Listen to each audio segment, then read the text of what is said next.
Fala galera, sejam bem-vindos a mais um episódio do Gestão Sem Roteira. Eu sou a Roberta, hoje eu tô aqui com o Thiago. Thiago, seja muito bem-vindo. Tô muito feliz aí com a tua presença. O Thiago é fundador da T27, líder de inovação aí também do Centro de Inovação Blumenau, consultor de inovação de grandes empresas, mentor, advisor, investidor anjo de startups. Cara, vamos ter uma aula aqui hoje. Thiago, seja muito bem-vindo. Obrigado, Roberta. Eu te agradeço pelo convite. Vamos bater um papo aí, falar um pouquinho do que a gente faz no dia a dia. Thiago, para começar já com uma polêmica, hoje todo mundo quer que a empresa haja como uma startup e às vezes as grandes corporações são cobradas também aí de agirem como startups e as startups são cobradas de agirem como grandes corporações, né? Como é que tu vê essa contradição? É realmente uma contradição? É um jogo de palavras? Como é que tu tens visto isso aí dentro da tua rotina? Então, como o meu dia a dia, literalmente, né? De manhã, às vezes eu estou numa grande corporação falando de estratégia de inovação, que é algo muito mais robusto. E à tarde eu estou tomando café, almoçando com um empreendedor, né? Ou jantando com um empreendedor com um negócio menor, às vezes uma startup, né? Que tem essa característica mais tecnologia, ou um negócio, às vezes, da economia real ali, que não tem tecnologia no meio. Eu acabo vivendo esses dois universos no mesmo dia, assim. Então, para mim, está muito claro que tudo são empresas, né? Quando a gente fala de startup, parece que é um bicho diferente, mas são empresas, mas estão em momentos de vida diferentes. É igual tu comparar uma criança, um adolescente a um adulto, então são negócios de vida diferentes que demandam habilidades como é que eu vou te trazer assim? Demandam responsabilidades diferentes. Né, para cada fase de vida, e isso para mim está muito claro, assim. Então, quando a gente eu que vivo esse ecossistema de inovação, eu vejo muito essa confusão, sabe, do pequeno querendo parecer ser grande, né, agindo como grande, querendo fazer uma estrutura de grande, sendo que não é esse o momento para ele fazer isso, então ele está perdendo, está botando energia, que é o que ele tem muitas vezes, no lugar errado. E também vejo a grande corporação, ou algumas pessoas dentro de uma corporação, né, porque quando pega uma empresa de 1.000 funcionários, né, que é tu, 2.000 funcionários, 3.000 funcionários, tu tem uma estrutura hierárquica muito grande, tu tem como se fossem vários negócios dentro daquele negócio. Então, é importante ter uma visão do todo para entender cada um desses negócios que se intercomunicam ali e entender aonde eu preciso, né, a gente fala muito da mentalidade de startup, né, onde eu preciso mais dessa mentalidade de risco, do fazer rápido, do aprender mais com o movimento do que com o planejamento, e onde, de fato, é um negócio que já está mais consolidado e o que eu preciso é da robustez, do planejamento, né, da organização, da estrutura. Então, eu não acho que sejam coisas opostas, né, mas são visões e mentalidades complementares, né, que cabem em momentos diferentes do negócio. Né, e eu acho que essa é a confusão que algumas empresas têm, assim, olha uma referência, a gente estava falando sobre isso, né, no café agora há pouco, olha uma referência que está num outro momento de vida, né, a startup olhando para uma empresa consolidada e tentando copiar ela. Eu acho que copiar nunca é uma boa alternativa, né, agora usar como referência, assim, e entender se cabe no teu momento, na tua fase, aquilo que aquela empresa maior está fazendo. Perfeito, acho que até trazendo o que a gente estava conversando ali no café, quando a gente olha para uma empresa que está começando agora e ela começa a se comparar para uma empresa muito maior, ela cria uma camada de burocracia, né, de dificuldade de processo, de complexidade que às vezes não casa com um momento de agilidade Total. que ela precisa. E quando a gente olha para grandes corporações, também não dá para a gente trabalhar com a mesma velocidade, não dá para querer pegar um navio e virar ele na mesma curva, na mesma velocidade que eu viro um barquinho muito pequeno, assim. Então, acho que parte da confusão, eu imagino que venha daí, né? Vem, perfeito, assim, a tua colocação é perfeita.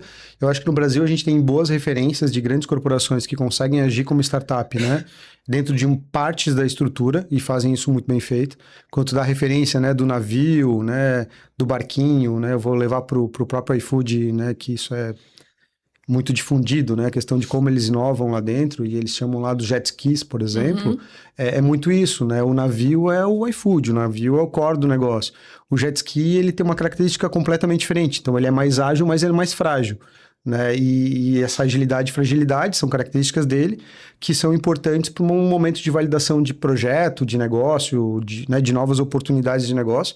A partir do momento que ele é validado, ele começa a se tornar um outro nesse caso, náutico ali, né? Um outro Tá no meio. veículo, né? É outro veículo, é um transformer, né? Eu acho que a empresa é isso. E a grande, ela tem essa capacidade dentro do seu ecossistema. Eu falo muito do ecossistema corporativo. A gente fala do ecossistema de inovação, onde tem corporação, universidade, startups, enfim, todo, né? O público, o privado, tudo junto. Mas quando eu olho para dentro de uma corporação e quando eu trabalho essa visão de inovação corporativa de estratégia, o meu primeiro olhar é para o ecossistema daquela corporação. Eu não olho ela como uma empresa, eu olho todo o ecossistema dela. Então, a estrutura dela, as linhas de produto dela, os fornecedores, todas essas conexões dela. A partir dali, a gente consegue trabalhar uma estrutura de inovação adequada para aquela companhia, né? Entende? A gente está falando de startup e corporação, são coisas bem diferentes, né? Ou pequenos negócios e grandes negócios. São coisas bem diferentes, né? Do ponto de vista de estrutura, pelos momentos. Mas quando eu falo de uma grande corporação e de uma outra grande corporação, mesmo assim, né, sendo grandes, né, e tendo dificuldades de grandes, elas são muito diferentes, porque eu tenho cultura, eu tenho mentalidade, né? Cultura, né, que é a mentalidade propriamente no dia a dia, e na grande, cada empresa grande que eu atuo tem uma estrutura de inovação, que é o que eu ajudo a construir, que é diferente da outra. Então, a gente vai falar um pouquinho, né, do playbook, dos frameworks, são bons, óbvio, são baseados, né, em boas práticas, como a gente acabou de citar o iFood, mas não adianta querer pegar o iFood e trazer a metodologia, a estrutura dele para uma empresa da nossa região. Né? O iFood tem características que as nossas não têm, mesmo que ela seja do mesmo tamanho. Né? Então, é muito esse olhar e adaptação das boas práticas para aquele negócio. Né? Perfeito. E tu trouxe muito o tema de inovação, eu sei que tu já olha para isso há muito tempo. Acho que quando a gente olha para startup, a gente tem um viés de pensar um pouco mais em inovação, apesar de que no último podcast, conversando com os meninos da UNO, eles trouxeram, cara, a gente não teve nenhuma grande ideia, a gente pegou um problema do mercado que era mal atendido por outras empresas e a gente fez basicamente de uma maneira melhor, né? Atendemos melhor esse mercado. O que tu vê como inovação? Porque eu acho que hoje o tema ele é muito difundido também, né? Somos uma empresa inovadora, queremos inovar. Mas na prática, até trazendo para uma grande corporação, o que é inovação dentro de uma grande corporação? Isso é mudança de cultura? Isso é criar uma área específica de inovação lá dentro? Como é que tu enxerga? O que é inovação dentro de todo esse contexto? Assim, a gente tem vários autores, assim, né, com conceitos de inovação, mas para mim inovação é transformar um desafio, né, ou uma oportunidade de valor e esse valor em resultado. Mas se eu falar de invenção, é quando eu crio algo novo, né? Mas não necessariamente criar algo novo gera valor, né? Então, na academia, a gente sempre tem um exemplo na academia o pesquisador está lá estudando a velocidade do rabo da lagartixa quando eu corto o rabo da lagartixa. Pô, que valor eu tenho com isso? Cara, não, lá eu tô pesquisando, eu quero, curiosidade, entender por que acontece e como acontece. Mas que valor eu extraio disso? No primeiro momento, nada, né? Quando eu falo de empresas, estou falando de inovação, eu estou pegando essa invenção e aplicando a uma dor, e a partir da aplicação eu extraio o valor, né? Eu gero o valor e extraio o valor dessa relação com o meu cliente. Então, as pessoas confundem muito a questão da ideia, da ideação, da criatividade e da inovação. Né? Inovação e criatividade não são a mesma coisa, mas a criatividade é o que gera, né, essa possibilidade do pensar diferente, e a aplicação desse pensar diferente faz com que eu gere valor, né, para a sociedade. Então, falando do ponto de vista das empresas, né, vai criar algo que gere valor e eu vou conseguir vender isso e também capturar valor a partir desse relacionamento. Então, inovação para mim é isso, é ter um desafio, né, ser criativo para desenvolver para resolver aquele desafio de alguma forma, e a partir do momento que eu resolvo aquele desafio, eu consigo entregar valor nessa relação, e aí eu tenho um processo de inovação. Aí eu tenho algo inovador de fato. E aí eu acho que isso vai muito dentro da cultura da empresa toda, né? Eu não sei como é que tu vê essa implementação, mas eu acho que a empresa ela tem que começar a olhar para isso de um jeito diferente e não é ter uma pessoa, uma célula específica, mas as pessoas que estão dentro das áreas também pensarem e olharem com esse tipo de mentalidade, né? Sim. Ou não? Não, que, de novo, né, tem várias formas de fazer, e eu vou te falar assim, o que eu acredito, né? Eu acredito que uma área de inovação, ela pode até ser importante, pode fazer sentido numa companhia, mas ela de fato tem que fazer sentido. Eu não acho que a inovação corporativa acontece porque eu tenho uma área de inovação, um diretor, um head, né? É natural que tenha e em muitos casos faz muito sentido, mas não é ele que vai fazer acontecer. Quando eu falo de inovação corporativa, né, que eu tô falando de um ecossistema grande, eu preciso ter uma estratégia muito clara de inovação, né? Uma das coisas que eu vejo, assim, é iniciativas de inovação isolada, né? Iniciativas de inovação muito focadas no barulho da inovação, se confunde muito inovação com tecnologia, com esse universo de startup. Então, a gente vê grandes corporações, às vezes muito tradicionais, né, se fantasiando de inovadoras em eventos de startup. A gente sabe que aquilo é mentira, aquilo não se sustenta, porque a cultura da empresa não é daquele jeito, né? Então, eu acredito muito que se eu vou fazer um processo, se eu quero ter uma empresa mais inovadora, consolidada, primeiro tem que saber quem ela é, como ela pensa, né, como age, qual é a cultura dela, né, a regra, o entendimento dela de mundo e o que ela quer. Né? A partir dali, a gente tem que traçar uma estratégia para desenvolver essa nova cultura. Então, não há inovação. Há inovação natural dentro de qualquer companhia. Se ela não inova, ela morre. Né? Mas eu posso estimular mais ou menos a inovação. E esse estímulo vai se dar muitas vezes, né, em consolidadas, de uma forma racional, através de uma estratégia clara de inovação, conectada à estratégia da companhia. Esse é o primeiro ponto. Né? Qual a estratégia? O que ela quer? Né? E a estratégia de inovação, ela tem quase por obrigação, e esse faz parte do meu trabalho, provocar a visão da companhia. Né? Eu falo que eu respeito a missão da companhia. A missão eu respeito, a visão não. Porque o objetivo da inovação é empurrar a visão da companhia. Ela poder olhar para além daquilo que ela está acostumada a olhar, né? Então eu respeito a tua visão, a tua missão, né? Eu acho que isso tem a ver com o propósito da companhia, dos fundadores, enfim, do que a empresa entende, né? Por certo, por propósito, mas a proposta né? O próprio propósito da inovação tem que ser empurrar a visão da companhia. Isso sempre está nos processos que eu participo, né? De consultoria, de conselho, de empresas consolidadas. Depois tem uma visão de gestão da inovação, né? Quando eu falo de pequenos negócios, eu acho que de certa forma é uma perda de tempo, porque pequenos negócios são inovadores por natureza. Né? Ou eles inovam até encontrar lá um produto que tenha fit de fato no mercado, a comunicação deles, o modelo de negócio, ou ele vai morrer, então ele é inovador por natureza. A empresa grande, ela já encontrou isso. E aí o contraponto disso é como ela quer crescer com aquilo que já deu certo, e ela não está errada por fazer isso, ela acaba perdendo oportunidades de fazer coisas diferentes que podem ser o core dela futuro. Né? Então, quando a gente olha a estratégia de inovação, como é que eu protejo aquilo que deu certo e deixo ela crescendo naquilo que deu certo, porque a empresa inteira não vai ser disruptiva. É besteira, isso é uma puta buchetagem, assim, né? Tem que disruptar a empresa. Não, cara.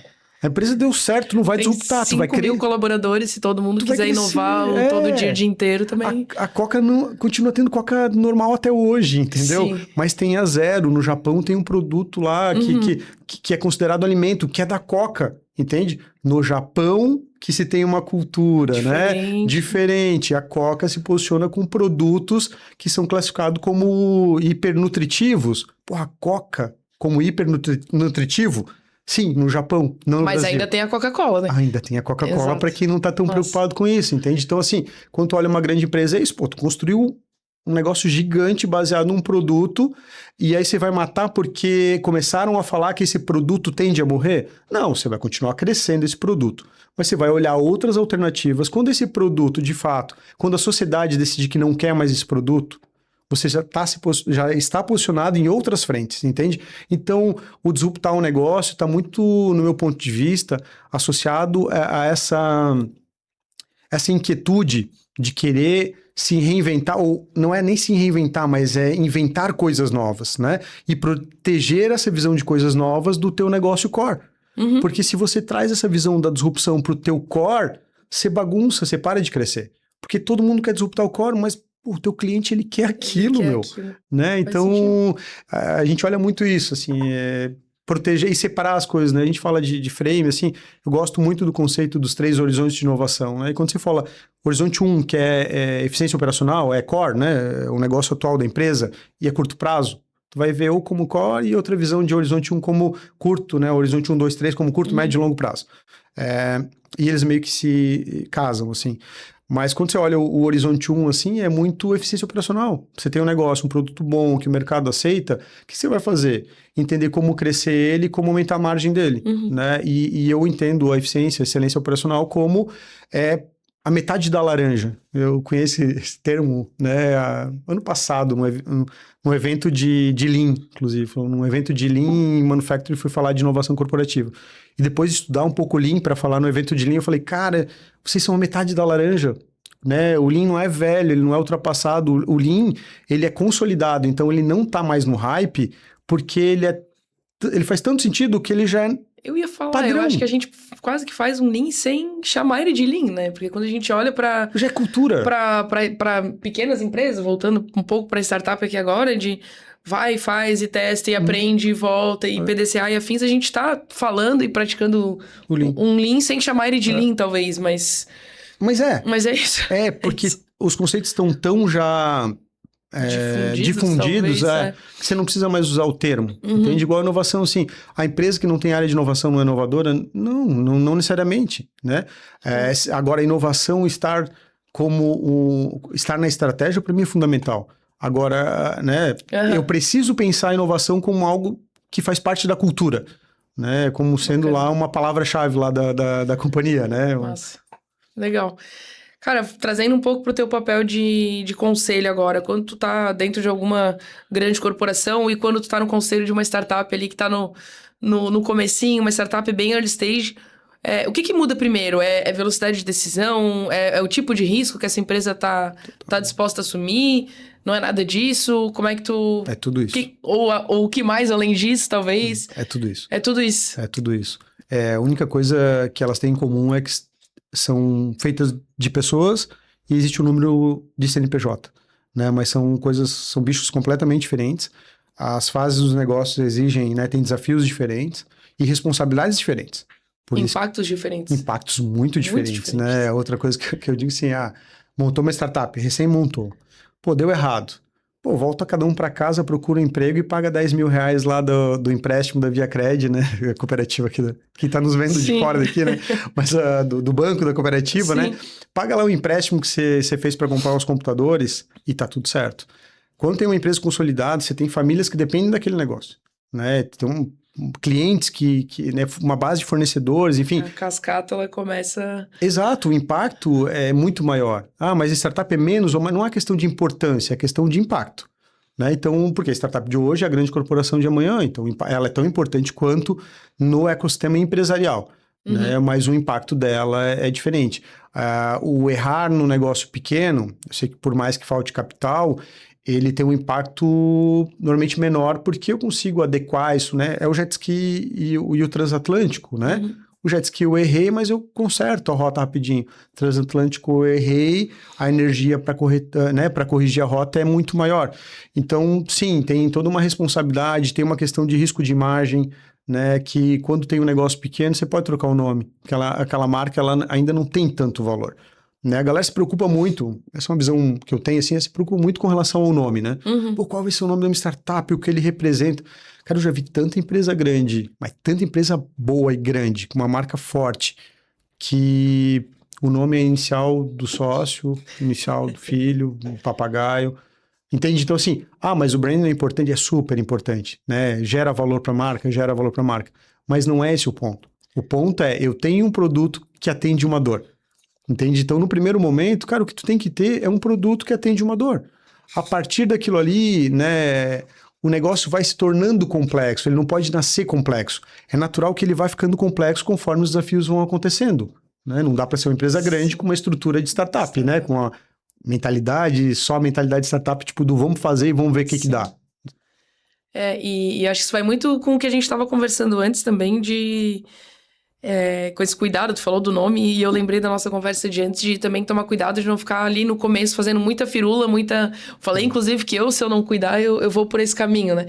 E aí passa uma semana pensando no nome, qual que vai ser a melhor arte, qual que é a minha paleta de cores e não foi pra rua, não testou, não vendeu, não falou com um cliente ainda, então acho que tu tava falando ali também da questão do nome e eu lembrei um pouco disso, assim, né? Que às vezes cara...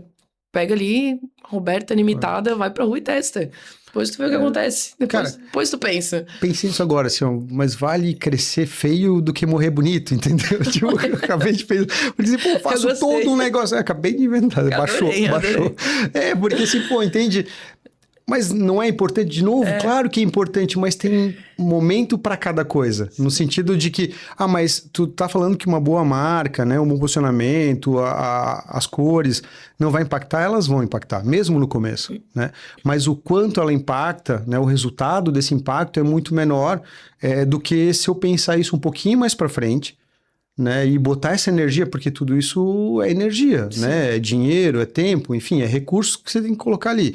Então, se você tiver um olhar mais, toda a energia no começo, para entender de fato o que o mercado quer, né, criar um produto adequado para isso, todo o resto depois ele vai fazendo mais sentido e essas alterações elas vão impactando mais, porque aí tu já tem uma carteira de cliente, entende?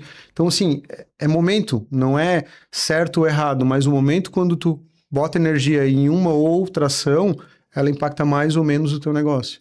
Sem perder esse tema, Thiago, tu já viu acho que com certeza tu já viu, mas o que tu tens visto de prática, assim, de startup também tentando se profissionalizar cedo demais, que é muito do que a gente acabou de falar, né? Copiando, às vezes, processos de empresas muito grandes, a gente trouxe um pouquinho ali da curva de burocracia, tu comentou sobre isso antes. Como é que tu vê? Isso atrapalha mais do que ajuda? Cria uma burocracia desnecessária? Como é que tu tens visto isso aí dentro do ecossistema? Então, assim, e não é do nosso ecossistema, né? É no Brasil inteiro, impulsionado por algumas pessoas, empresários, inclusive, que ganham dinheiro fazendo isso. Mas eu acho que tem muita métrica de vaidade, assim, sabe? Número de seguidores é importante? É importante. Mas em qual momento da companhia? De novo, sabe? Tipo, eu quero muitos seguidores, por quê? Porque isso, de fato, vai impactar o meu negócio positivamente, muito positivamente no começo, ou porque eu, como fundador, quero que muitas pessoas me conheçam, entende? Então, assim, pô, a exposição, ela é boa ou ruim? Ela é positiva, mas a energia que você coloca nessa exposição, né, ou no tipo da exposição, ela tem que fazer sentido para o negócio. Então, eu vejo assim, parecer grande, né? Muita gente, tem que parecer ser grande e tal. Pô, desculpa, cara, se tu tá falando, estamos falando de B2B, tu tá vendendo para grandes negócios, né? Do outro lado não tem uma criança. Sim. Né? Ele sabe que você tá fingindo, né? Tem muita mentira ou muita... A mentira é meio forte, assim. A gente pode falar que tem muita fantasia, né? Muito pitch que exagera. Muito denso, assim. Que exagera um pouco, assim, sabe? E eu acho que quando você exagera um pouco, você tá meio que se enganando, porque o teu cliente lá, né? O teu cliente B2B, tua empresa que tá do outro lado, ela tem tempo de casa, ela já viu muita coisa, ela olha e fala, assim, ela percebe que não é aquilo. Então, eu acho que mais verdade faz muito mais sentido no começo, né? E as pessoas vão te comprar mais por isso, do que tentar parecer ser maior, entende? E eu não tô falando para não construir uma imagem bacana, como tu falou da própria... paleta de cores, posicionamento. Cara, tudo isso faz sentido, tá? Eu não sou contra de forma alguma. Eu, na verdade, exploro muito mal isso. Mas isso é uma falha minha. Eu não deixo de fazer porque não acho importante. Eu deixo de fazer, sei lá, por bloqueios meus. Mas acho importante. O problema é que quando isso vira prioridade, eu acho um problema.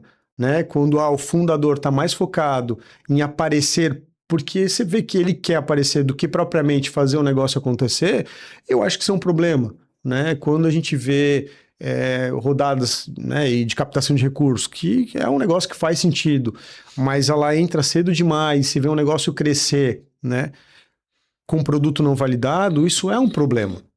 Porque você está impactando muita gente, né? Você está crescendo, obviamente, você tem muito dinheiro para fazer crescer, mas você está tendo muito churn porque o teu produto não está bom, entende? Então, assim, essas coisas que a gente vê e olha e fala, pô, cara, não faz, espera, sabe? Veio cedo demais, rala um pouquinho mais para ter um produto legal e depois pega esse dinheiro para de fato chegar em muitos clientes e manter esses clientes na base, né? Então já aconteceu comigo de receber, né, pessoas de outras cidades, estados, e o cara fala, aqui então que fica tal negócio. Daí eu falei, pô, sim, cara, é aqui. Dele, pô, esses caras me ferraram, cara, né? Eu contratei os caras, meu, o produto é ruim pra caramba, eu quase perdi o negócio. Deu, pô, pois é, não sabia, meu, cara. Entende por quê? Porque o cara cresceu naquela lógica de que muita gente defende, cara, vai lá, vende, depois a gente vê como é que é. cara, quando você vende e não consegue entregar, não é só assim, tipo, um cara que foi embora, é um cara que tá falando mal de falando mal. ti, entendeu? Então, Que assim, não vai mais voltar, né? e assim, quando o cara fica insatisfeito, ele não guarda pra ele, Sim. entendeu? Ele fala pra muita gente. E, cara, a gente vai desagradar, todo mundo desagrada, tudo bem, não é pra ter medo de desagradar, mas assim, pô, não vai sair desagradando todo mundo sabendo que teu produto é ruim, né? Tenta ser um pouco mais responsável nesse sentido, sabe? Eu acho que é uma linha bem tênue, assim, porque um pouco do que tu trouxe é o que a gente chama de early adopter ali, bem no comecinho da jornada, de ter... E eu acredito muito nisso, de ter talvez clientes parceiros, clientes próximos, que vão formar uma rede e sabem que tu tá no começo de um produto. Sim. Ou de um serviço, enfim, e vão te ajudar nessa jornada, vão te trazer. E normalmente esses early adopters, depois que a gente vira essa página, são os clientes que mais ficam, né? São aqueles clientes que, inclusive, têm um orgulho de, nossa, eu ajudei a construir essa marca, eu estava lá desde o começo.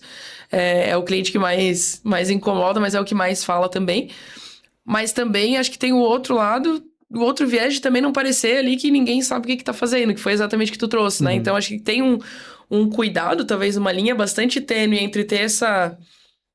Vou chamar de humildade, não acho que seja talvez a melhor palavra, mas essa humildade, cara, estou no começo, preciso da tua ajuda pra gente validar juntos. E também não passar essa mensagem que não sei o que estou fazendo, me ajuda a montar um negócio do zero, né?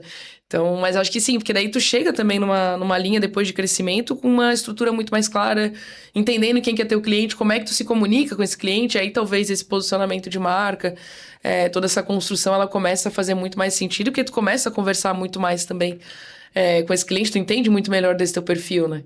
E é natural e é muito importante no momento de escala, né?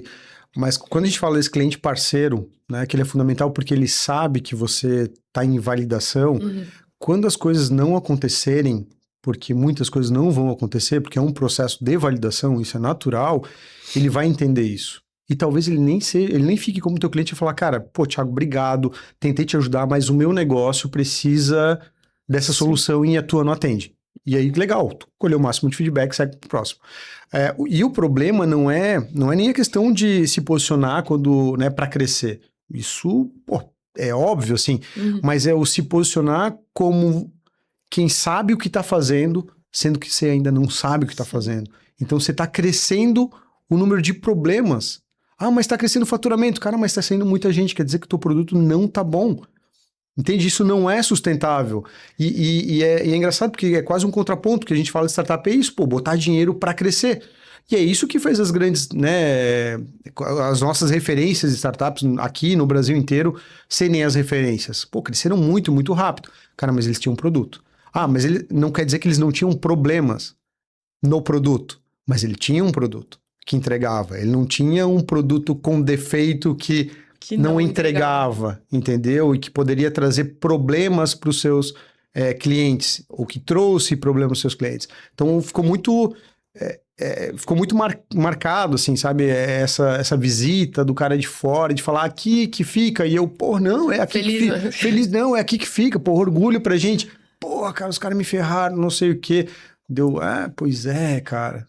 Andaram rápido demais, né? Rápido demais. Eu acho que, inclusive, esse playbook, né, que é o playbook mais tradicional de startup, ele vinha muito nessa ideia de escala, crescer a qualquer custo. E isso cada vez mais vem mudando também, né? De tu ter muito mais estrutura. Hoje em dia, inclusive, óbvio, com chegada de IA, a gente vê times cada vez mais enxutos, buscando otimização. Então, acho que todo esse playbook mais tradicional, ele vem sofrendo... Não sei se mudanças, ajustes, enfim, para também segurar um pouco mais, porque tivemos casos de empresas que cresceram muito rápido, tinham um produto e deram muito certo, mas a gente tem inúmeros casos no mercado de empresas que cresceram muito rápido, inflaram muito rápido, estavam com o MRR nas alturas e não paravam de pé, né? Então, acho que inclusive são mais casos, eu acho que desse cenário do que de empresas que de fato cresceram, tinham um bom produto e ficaram. Então, acho que isso vem se ajustando também, né? Total, e assim, a gente conhece esses casos, a gente sabe disso, mas esse caso não tá no palco. Então, ele não é entendido como, esse modelo também dá errado, porque quando der errado, ninguém fala que foi esse modelo, né? Eu já vi, mais de um ano atrás, por exemplo, gestor de fundo americano, que, né, os fundos trouxeram muito essa questão dessa visão de máquina de venda, né, de aquisição de clientes, toda essa sopa de letrinhas, né, da própria máquina de venda, que faz muito sentido, e eu defendo isso. Mas não é o único jeito de crescer. Mas no Brasil, a gente entendeu como esse sendo um modelo, né? E aí, assim, há um ano atrás, e eu, assim, nunca achei que não cabe pra todo mundo, sabe? Gente não dando certo, não, mas esse é o jeito de fazer, e queimando dinheiro, esse é o jeito de fazer, queimando dinheiro, esse é o jeito de fazer. Pô, mas jeito tradicional não funciona, não, cara, canal não funciona, não, franquia não funciona, não é esse jeito. É SaaS, B2B, máquina de venda, B2B, inbound. Cara, isso, e toda aquela galerinha, né? SDR, close, cara, padrão, tinha que ser assim, porque se não for assim, se não for assim, tá errado, tá errado. Aí tu começa a ver assim, agora com o tempo, começa a perceber isso, não é que não funciona, mas não funciona para todo mundo, não funciona em todos os momentos, não funciona tão bem no Brasil como funciona nos Estados Unidos, entendeu? Porque é uma cultura diferente. Então, o que foi trazido e mal traduzido, que é o que a gente faz muito aqui, a gente traduz errado, né? Ou no sentido literal. Exato. Funciona lá, eu vou vai pegar funcionar aqui. Isso. Traduzir para português e executar exatamente o mesmo playbook. Sem entender que o investidor brasileiro tem uma mentalidade completamente diferente do investidor. O consumidor brasileiro é completamente diferente. Isso, a sociedade é uma sociedade completamente diferente. Então assim, mas temos gente aqui, né? Gente aqui, gente lá. É o mesmo desafio. Cara, mas a forma de pensar dessas pessoas são diferentes. Sim. Né? Tanto do investidor quanto do usuário, enfim. Elas pensam diferentes, cara. Então, eu acho que usar como referência, né, o que deu certo faz muito sentido. Olhar fundadores e escutar o que eles falam e entender se cabe no teu negócio faz muito sentido, né? Mas eu sou um cara totalmente contra heróis, assim. Fala, o fundador deu muito certo. Cara, que massa. Mas não quer dizer que tudo que ele fala vai funcionar pra ti, entendeu? Ele não é teu herói. O cara deu certo, velho. Ele tem muito mérito. Mas a jornada dele é única. Algumas daquelas coisas você consegue adaptar para o negócio, outras não. O momento dele é único, a mentalidade dele é única, as pessoas que ele encontrou no caminho e ele não falou lá no palco é único, os clientes que abriram algumas portas. As cagadas que ele fez. As cagadas que ele fez, né? E aí isso não aparece, entende, Roberto? Então, é isso que a gente acaba escutando, que eu queria que as pessoas entendessem, cara. Não tem uma fórmula. Tem várias formas, vários modelos, e tu tem que olhar o teu negócio e ir sentindo. Então, eu te falei há pouco também, né, de uma frase que eu realmente não sei quem foi o autor, ou se eu peguei isso de várias coisas e acabei formando ela, mas ela traz que a clareza se dá com o movimento. Então, quanto mais formas de fazer, né, mais experiências de outros fundadores, de negócios você tiver, melhor, mais claro vai ficar como você pode, né, agir naquele momento do teu negócio. E aí, naquele momento do teu negócio, você vai agir muito provavelmente com aquele negócio. Em um outro momento, você vai falar, cara, não, mas agora a trilha tá diferente, é parecido com outro negócio. E aí, essa vai ser a tua história, entendeu? Então, não se repete, tipo, em negócio é igual gente. Pô, a gente nasceu tudo em Blumenau, a gente tudo diferente, né? Por quê? Porque tem várias histórias, cara. Cada um nasceu numa família que pensa diferente, uma cultura diferente. E aí, quando tu leva isso pros negócios, é a mesma coisa. Perfeito, Thiago. Pra gente fechar, acho que a gente já deu inúmeras dicas aqui dentro da troca que a gente teve até aqui. Mas, cara, se um líder de pequena, média empresa, e aí incluso startup aqui dentro desse ecossistema, tá nos ouvindo agora, se perguntando se deveria copiar ou não algo do mundo corporativo ou de playbook mais tradicional, que tipo de pergunta tu acredita que essa pessoa ela deveria se fazer antes de tomar essa decisão? Cara, testa. Não tem como. Hoje mesmo, no almoço, tava com um sócio, daí ele falou, daí, né, me deram tal dica, tal, e aí pensando em fazer grande, mas, né, ele disse, não sei como aplicar. Falei, cara, a hipótese parece fazer sentido. É uma hipótese que faz sentido. Como é que a gente testa ela pequena? Né? Não preciso replanejar tudo. A gente não tá ruim do jeito que tá. Dá para melhorar. Mas esse jeito que foi proposto vai ser a solução? Cara, não sei. Então testa pequeno, entende? É isso que a gente fala. Essa mentalidade da startup, do errar rápido, né? O errar muito rápido e barato, por exemplo, é o que a gente tenta levar para a corporação. A corporação tem mais dificuldade de fazer isso. Né? Muitas pessoas muito inteligentes lá normalmente planejam muito para acertar e acertar grande, né? Mas eu prefiro acertar pequeno e depois escalar isso, né? E na startup também é isso, assim. Porque a startup, né, é um negócio e quando ela já acertou, ela já começa a ter uma mentalidade de empresa grande no outro dia, com relação àquele tema. Ela continua sendo muito inovadora com relação a coisas que ela desconhece. Mas aquilo que ela fez certo, ela já acha que ou é desse jeito ali ou eu tenho que mudar tudo. Não testa, meu. Pega um pedacinho, continua fazendo daquele jeito. E pega uma parte e faz diferente. Aí tu olha e fala, pô, legal, eu fiz diferente aqui, o resultado é um pouco melhor. E aí tu começa a fazer um pouquinho mais desse jeito e vai diminuindo do outro jeito. Até chegar um momento e fala assim, não, pô, esse é o meu novo jeito de fazer. Né? Então teste, não tem mentor, não tem ninguém que diga... é desse jeito, entendeu? É o teste, assim. Alguém pode falar, cara, isso aqui funcionou pra mim. Aí tu olha lá, testa, deu certo, amplia. E eu não sei se é cultural nosso, se é do brasileiro, se é do ser humano, porque acho que como é difícil a gente testar, cara. Eu vejo por mim e por N casos, vou inclusive contar daqui a pouco, mas eu acho que essa energia de quebrar uma inércia, ela é uma energia, às vezes, parece que ela é tão grande que a gente não vai. A gente planeja, a gente testa e acho que, complementando a tua resposta, acho que para além do teste, eu ter muito claro, isso não pode levar 3 meses para eu definir, porque senão, de novo, eu não vou testar. Mas o que eu espero desse teste? Eu quero aumentar meu número de clientes pagantes. Qual que é o número que eu quero mexer? Porque senão também a gente começa a criar várias hipóteses, vários testes, várias camadas de validação, sem saber o que eu quero validar, né? E daqui a pouco eu tenho 10, 15, 20 testes rodando. Então, acho que complementando a tua resposta é testar e ter muita clareza o que eu espero desse teste. Porque nem sempre vai ser novos clientes, né? Eu espero talvez ter mais visibilidade, aumentar minha rede de contatos, fechar um cliente com um contrato com X. Então, acho que também ter muita clareza disso. E aí, o caso que eu falei que eu ia trazer, eu tava conversando com a minha mãe, ela tem um totalmente outro segmento, mas eles têm uma cozinha. E ela tava, queria fazer X coisa e fazer visita e prospectar. Primeira semana. Segunda semana, pois eu queria fazer visita 3 semanas, cara. Chegou na terceira semana, eu falei, cara, vai. É de graça, entra no carro e vai.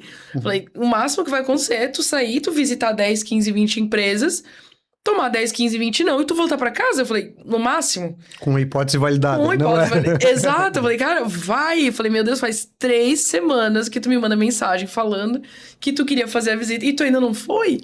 E eu vejo isso comigo, eu vejo isso dentro de empresa, e aí, obviamente, em proporções maiores, né, e menores, enfim. Mas tu tava falando, e é um caso dessa semana, assim, que eu falei, cara, entra no carro e vai. Vai! Eu acho que talvez, em algum momento ali, a gente tenha medo de não validar aquela hipótese. Pode ser. A gente quer que seja Tá tão apaixonado na ideia? Pode ser. Pô, sabe, alguém vai me falar o primeiro não, mas eu tenho certeza. Pode ser. E tem a questão que tu falou da própria, da inércia mesmo, assim, sabe? O primeiro movimento, ele exige muita energia. Depois da primeira visita, meio que tu vai, tu destrava. Mas tu até já fez tu entrar no carro e fazer a primeira visita... Exato. E é natural. É uma energia absurda, né? E é mesmo, nossa, é do ser humano, entendeu? É difícil. Tanto é que a gente fala tanto de inovar para criar coisas novas, porque quando eu tenho um core validado é muito mais cômodo, né? E muito mais tranquilo, assim, ficar fazendo aquilo que eu conheço e tendo pequenos desafios, né? A partir daquilo que eu já sofri bastante para alcançar, né? Então, é mais fácil. E quando você olha um negócio, porque é uma hipótese, ou seja, é diferente, tu vai ter que botar energia naquilo, né? Vai escutar os nãos, então é mais complicado mesmo. É mais complicado. Cara, Thiago, obrigada pela troca. Acho que a gente conseguiu trocar várias ideias dentro daquilo que a gente tinha conversado. Conta pra gente, por favor, onde é que o pessoal te acha aí no LinkedIn também. Tá. E aí eu vou encerrar do lado de cá. Bom, então é bem fácil me achar no LinkedIn, né? É Thiago sem H, então é Thiago com TI. E é Nickelatt. Se botar NCC, vai aparecer o meu nome, né? Porque é CCHELLATTI. Mas se botar NCC, vai aparecer o Thiago Nickelatt lá. Sou super aberto, né? Eu brinco... Como eu faço várias coisas, eu falo que é o que eu falo pra minha mãe quando ela me pergunta o que eu faço. Agora ela já sabe, mas quando ela pergunta, Thiago, o que tu faz, né? Que antes eu fui professor, enfim, era mais fácil falar, né? Thiago, o que tu faz? Eu sou professor universitário. Sim. Era muito mais fácil. Agora, o que tu faz? cara, tu tem tempo, né? Então... Que dia da semana? Então assim, eu brinco, cara, eu tomo café com pessoas interessantes todos os dias. Esse é o meu foco, eu adoro fazer isso, a inovação vem daí porque eu aprendo com cada pessoa que eu conheço.